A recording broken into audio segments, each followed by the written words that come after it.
मियां जमान अंजम साहब, thank you so much. Usman शामो आजम अली का पुत्र, अच्छा जी बसरेदा बबर शेर। हाय हाय आर्यन मारो मुंडा साडा कौमी कबड्डी टीम का 1 नंबर सही है बलाल मोहसन ढिल्लों। चल भी शेरा देख ला मुंडा इस वेले एक तार के कबड्डी पाउंदा, एक गड्डी ते शबाज गुजरा, दूजी ते नाजन उस्मान शामो। आ देखो बलाल ने कहंदे कैंची चेंज लत कड्डी आ जिवें मक्खण चों बाल कढ दईदा, पूरा चढ़िया होया।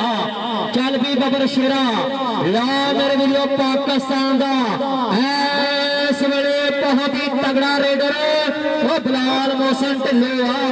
कहंदे बलाल मोहसन ढिल्लों दा सरनामा वो गोरियां ने यूके दे विच बाहां ते लिखाया होया। मेरी सा बलाल तेरियां पूरे उस्मान शामो आजम अली दा पुत्र शानी बसरे दा बबर शेर। हाय हाय कोई गल नहीं घाटे वाधे हो जाते हैं लेकिन शामो भी सोहना बलाल भी सोहना। इस वेले मेरे वीरो बड़ी तगड़ी टक्कर हुई है। कबड्डी क्लब गंडा सिंह के खाते लो कबड्डी पाने वास्ते इस वेले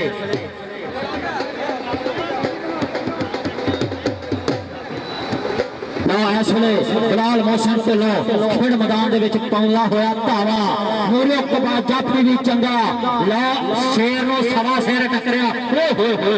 मेरी सा बलाल मोहसन ढिल्लों और उस्मान शामो एक पासे छानी बसरे का तजर्बा पर बलाल मोहसन ढिल्लों लै गया पाकिस्तान कबड्डी टीम दे विच रेड दी हड्डी आ मुंडा। लालपुर प्रॉपर्टीज वाले DH लाहौर मैं इंतहाई शुक्रिया अदा करदा अपने इन्हां मेहमानां जिन्होंने आके रौनक दुबाला की अपना शिरकत यकीनी बनाई और इस वेले इंशाअल्लाह कबड्डी की सेवा वास्ते कबड्डी की प्रमोशन वास्ते कबड्डी को प्रमोट करने वास्ते साडे वीरां ने टाइम कढ़िया। जनाब इस्तेमाल उन्होंने नाल मियां जमान अंजम साहब thank you so much. Land master properties वाले लाहौर तो मैं इन्हां दा भी इंतहाई शुक्रिया अदा करदा। हाँ जी राव जहर साहब वालों 500 रुपया इनाम होना।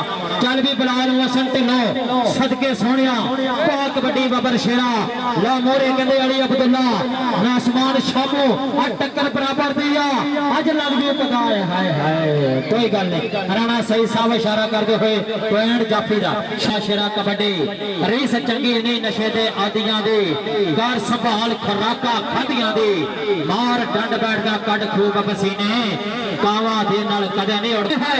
एनो कहंदे आ कबड्डी अजे स्वाद आया